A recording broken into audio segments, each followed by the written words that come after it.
మీ మార్గములను మీ క్రియలను దిద్దుకునుడి. చిన్న ప్రార్థన చేసుకుందాం. మహిమోన్నతుడ మహాపరిశుద్ధమైన మా తండ్రి, మీకు స్తోత్రాలు నాయన, స్తోత్రములు తండ్రి.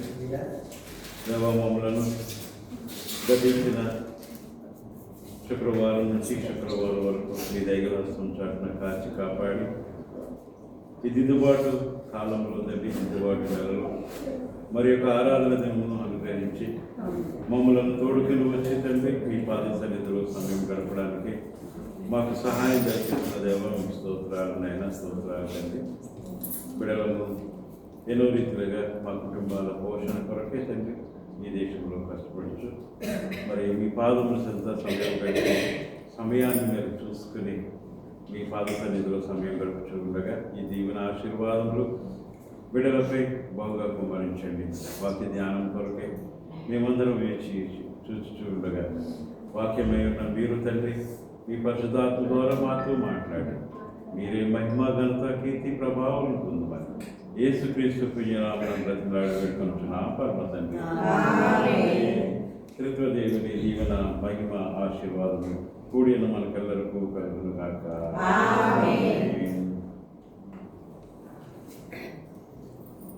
నన్ను దీపము చేసిన ప్రళయము సన్నుతోడను నాయన,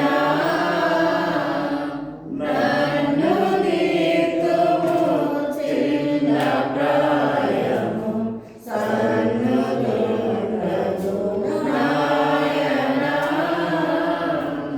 నీవు కన్న తండ్రి వనుచు నేను నిన్ను చేరితి నాయన, నన్ను దీపము చేసిన ప్రళయము సన్నుతోడను నాయన,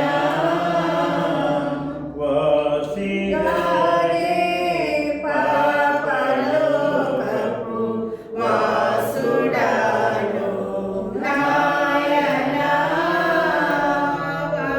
వాసిగాడే పాపలోకపు వాసుడను నాయన, నీ దాసులలో నొకనిగా నన్ను చేసినావు నాయన, నన్ను దీపము చిన్న ప్రాయము సన్నుతోడను నాయన.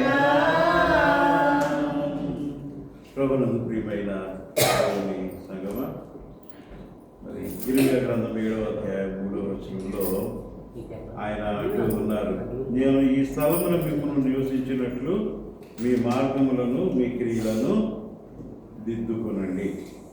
అంటే దేవుడు మనతో మాట్లాడుతున్న మాట, ఈ దిద్దుబాటు కాలంలో మనమున్న స్థలంలో మనం ఉండడానికి, మనకున్న ఈ జీవ ప్రాతిపదిక మనకు ఉండడానికి, లేక మనం జీవిస్తున్న ఈ లోకంలో మనము ఏ రీతిలో ఉన్నామో ఆ రీతిగా ఉండడానికి ఆయన ఏమంటారండి, మీ క్రియలను దిద్దుకొనండి. నేను మీ ఈ స్థలమును నివసింపజేయనట్లు మీ క్రియలను మీ యావత్తును కూడా దిద్దుకోమని చెప్తూ ఉన్నాడు. మరి ఇక్కడ చూస్తూ ఉన్నాడు, మీ స్థలంలో మీరు ఉండేటట్లుగా మీరు ఉండాలంటే మీ మార్గాలని దిద్దుకొనండి అంటున్నాడు. ఏమంటారు మార్గాలను దిద్దుకోవాలి, క్రియలను దిద్దుకోవాలి. మరి ఈ రోజున మార్గాలను ఏ రీతిగా మనం దిద్దుకొనవలసిన వారమై ఉన్నాం అది చూద్దాం. మరి మనం చూసినట్లయితే కనుక మన మార్గం, ఐ థింక్ ఇంతకు ముందు చెప్పుకున్నామమ్మా దీని గురించి ఏంటంటే మనం ఎన్నుకునే మార్గం, మనం నడుచుకునే మార్గం, మనం నడిచే మార్గం, లేక మనం చూపించే మార్గము ఎక్కడికొక చోటుకి తీసుకువెళ్తుంది కదండి. మార్గం కదా, ఎన్నుకున్నది ఏంటంటే అది మార్గం, ఎక్కడికొక చోటుకి తీసుకెళ్తుంది. కానీ మనం ఏ మార్గాన్ని ఎన్నుకున్నాం, ఏ మార్గంలో నడుస్తున్నాం, ఏ మార్గంలోకి ఇతరులను మరి ఆహ్వానిస్తున్నాం, లేక వారిని తీసుకుని వస్తున్నాం. ఈ అంశాల పైనే మనం చేరేటువంటి డెస్టినేషన్ లేక ఏముంటుందండి, ఆ గమ్యం మనకి మారుతూ ఉంటుంది. మరి గతంలో ఒకసారి చెప్పుకున్నట్లుగా నాకు గుర్తు, ఒక ఆయనంట దేవుని సేవలోకి వస్తానని చెప్పేసి వచ్చాడంట. దేవుని దగ్గరికి వెళ్ళాడు, మంచి పని చేశాడు. ఎవరికో, నా దగ్గరికో మీ దగ్గరికో రాకుండా ఎవరి దగ్గరికి వెళ్ళాడండి? దేవుని దగ్గరికి వెళ్ళాడు. దేవుని దగ్గరికి వెళ్ళినప్పుడు ఏంటయ్యాని కథ అంటే, నేను మీ సేవ చేస్తానయ్యా, మీ రాజ్య సువార్తను నేను ప్రకటిస్తాను అంటే, దేవుడు అన్నాడంట, అది అంత సులువైనది కాదు, మరి ఒకసారి ఆలోచించుకో అన్నాడట. అంటే ఈయన అన్నాడంట, మీకేం పర్వాలేదండి, నేను ఎన్ని కష్టాలు వచ్చినా, ఎన్ని నష్టాలు వచ్చినా, ఎన్ని బరువులు ఉన్నా, ఎన్ని భారాలు ఉన్నా, లేకపోతే ఏమైపోయినా కూడా మీ సువార్త సేవలో నేను ఉంటానండి అనేసి చెప్పాడట. అప్పుడు దేవుడు అన్నారట, సరే అయితే నీవు అంతగా మరి అడుగుతున్నావు కనుక ఇదిగో ఈ సువార్త సిలువను నువ్వు తీసుకుని మోసుకుని వెళ్తూ ఉండు అన్నట్ట. ఎక్కడి వరకు వెళ్ళాలి అంటే, నువ్వు వెళ్తూ ఉంటున్నాయన అని చెప్పేసి అన్నాడట. ఈయన బయలుదేరాడు, ముదాన్ని వేసుకున్నాడు, బయలుదేరాడు, వెళ్ళాడు, వెళ్తూ ఉన్నాడు. కొంత దూరం వెళ్ళేసరికి కొంచెం బరువు అనిపించిందంట. మరలా కొంచెం దూరం వెళ్ళేటప్పుడు ఇంకా బరువు అనిపించిందంట. అప్పుడు అన్నాడంట, మరి దేవా, బరువు కాస్త ఎక్కువైనట్టుందయ్యా, కొంచెం కట్ చేస్తానయ్యా అని చెప్పేసి అన్నాడంట. కొంచెం బరువు తగ్గిస్తాను. ఎలా బరువు తగ్గించాలి? కొంచెం కట్ చేయాలి, అంతే కదా. కొంచెం కట్ చేస్తానంటే దేవుడు అన్నాడంట, ఓకే నాయన, నో ప్రాబ్లం, నువ్వు కట్ చేసుకో అన్నాడంట. కట్ చేశాక బరువు తగ్గింది. మళ్ళీ మొదలుపెట్టి ప్రయాణాన్ని ముందుకు కొనసాగించాడు. ముందుకు వెళ్తూ ఉండగా కొంత దూరం వెళ్ళేసరికి మరలా భారం అనిపించిందంట. మరలా భారం అనిపించేసరికి అక్కడ మరలా దేవుడిని అడిగాడట, మళ్ళీ భారం అనిపిస్తుందయ్యా, కొంచెం కట్ చేసుకుంటాను.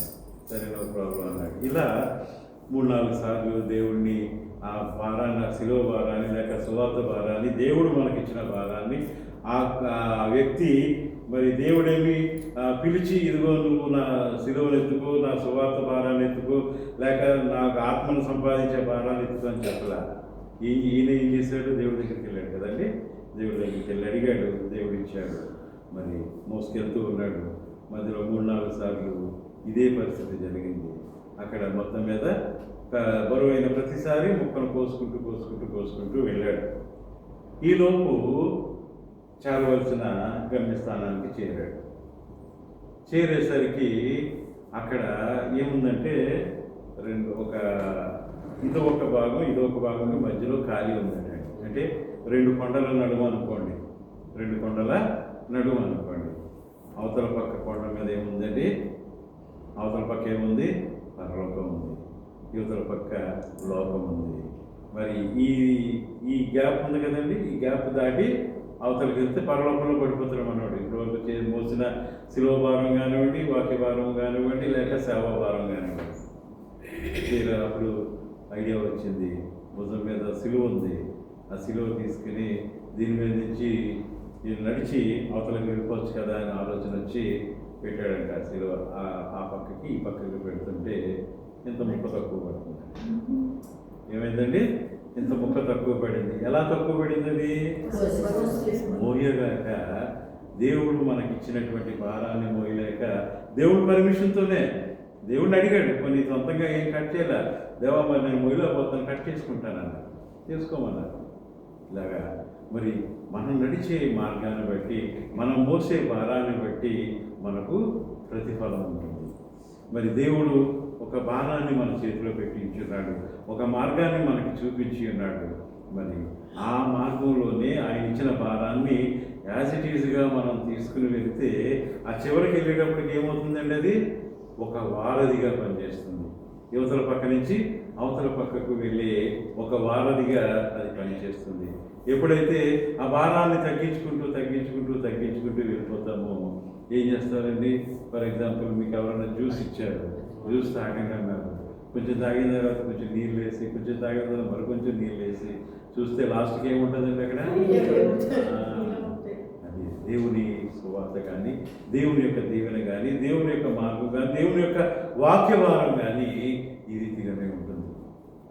మనకి దేవుడు ఒక రీతిగా మనకు ఒక అద్భుతమైనటువంటి ఒక ఏమంటుందండి, ఒక విషయాన్ని మనకి చెప్పారు. ఏమంటే, నీవు మోయలేని భారాన్ని నీ మీద, అవునా కదండి.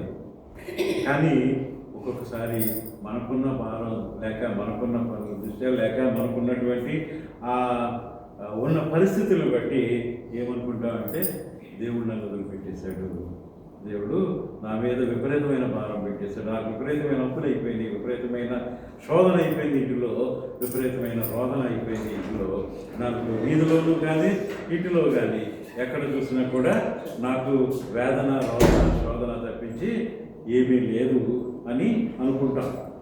కానీ దేవుడు అంటున్నాడు కదా, మోయలేని భారాన్ని నీ మీద మోపను.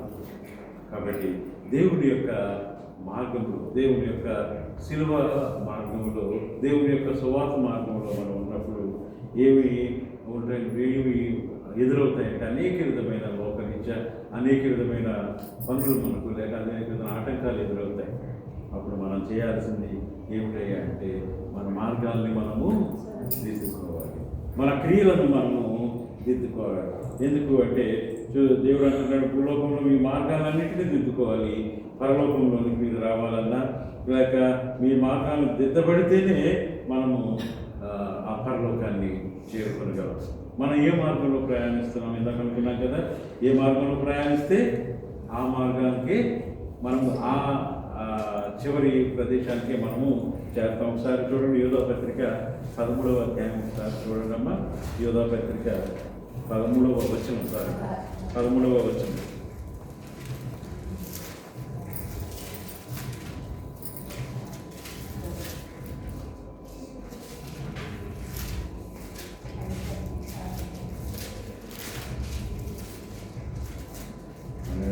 చూడండి 13వ వచనం. తను అవమానమును మరుగు వెళ్ళగక్కిన వారే, నురుగు కదమ్మది, నురుగు వెళ్ళగక్కిన వారే సముద్రం యొక్క ప్రచండమైన అలలుగాను మార్గము తప్పి తిరుగు చుక్కలుగాను ఉన్నారు. వారి కొరకు గాఢాంధకారము నిరంతరము భద్రము చేయబడి ఉన్నది. వాళ్ళు ఎలా ఉన్నారంటండి?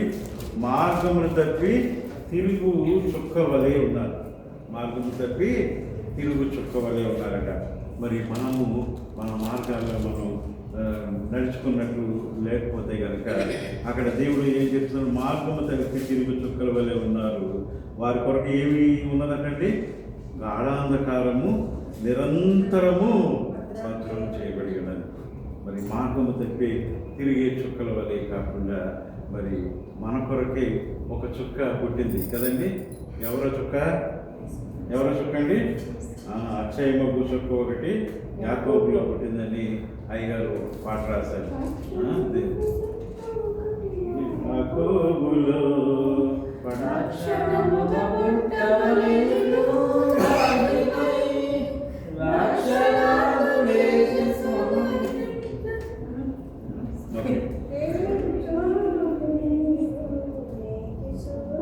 మరి మనకి కూడా దేవుడు ఒక పేరు పెట్టాడు.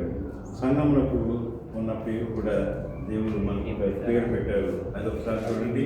దానియేలు గ్రంథము 12వ అధ్యాయము 3వ వచనం ఒకసారి చూడండి అమ్మా. దానియేలు గ్రంథం 12వ అధ్యాయము 3వ వచనం.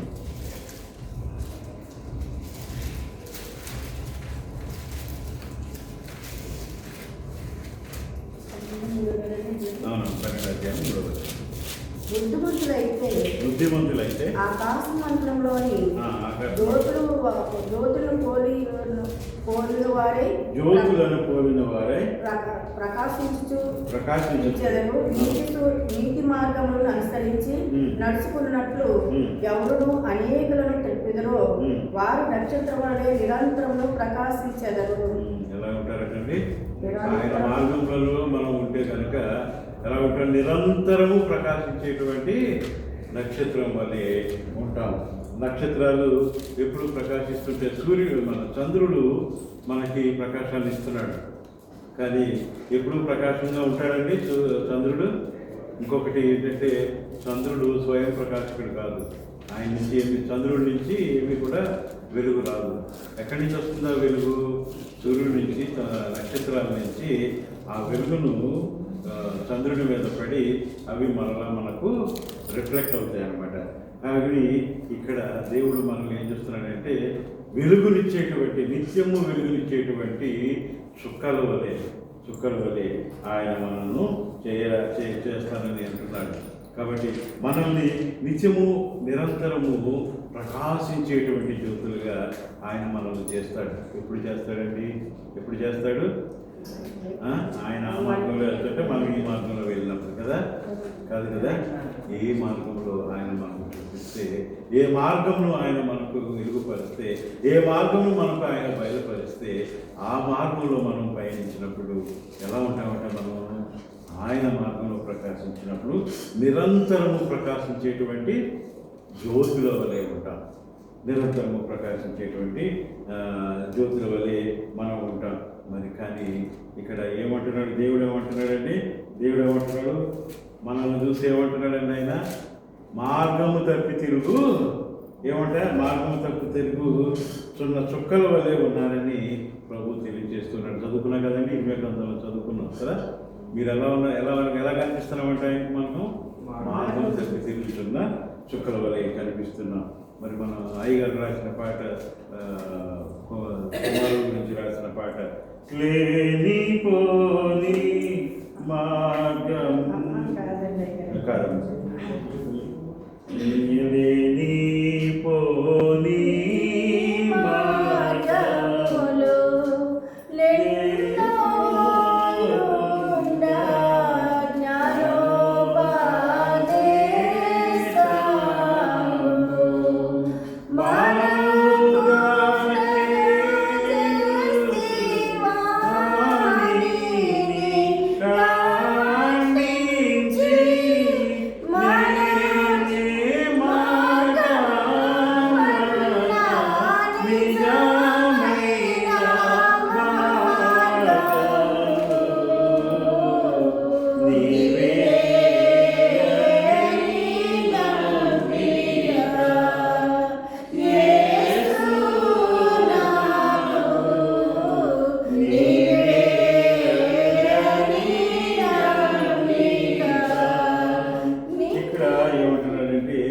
ఎప్పుడైతే దేవుని యొక్క ఏర్పాటు జనాంగమైన మనం అందరం ఏ మార్గంలో మనం ప్రయాణిస్తున్నామో, ఏ మార్గంలో మనం ఉంటున్నామో మనం తెలుసుకుని ఆ దేవుడు మనకు చూపించేటువంటి మార్గంలో వెళ్ళడానికి మనల్ని దిద్దుకోవాలని మరి ఆయన చెప్తూ ఉన్నాడు. మరి బైబిల్ మొత్తంలో చూస్తే కొన్ని మార్గాలు ఉన్నాయి. దానిలో ఒక ముఖ్యమైన 3 మార్గాలు చూస్తే కనుక, ఒక యూదాలో 11వ వచనంలో చూస్తే కనుక చూడండి, యూదా పత్రిక 11వ వచనంలో కనుక మనం చూస్తే,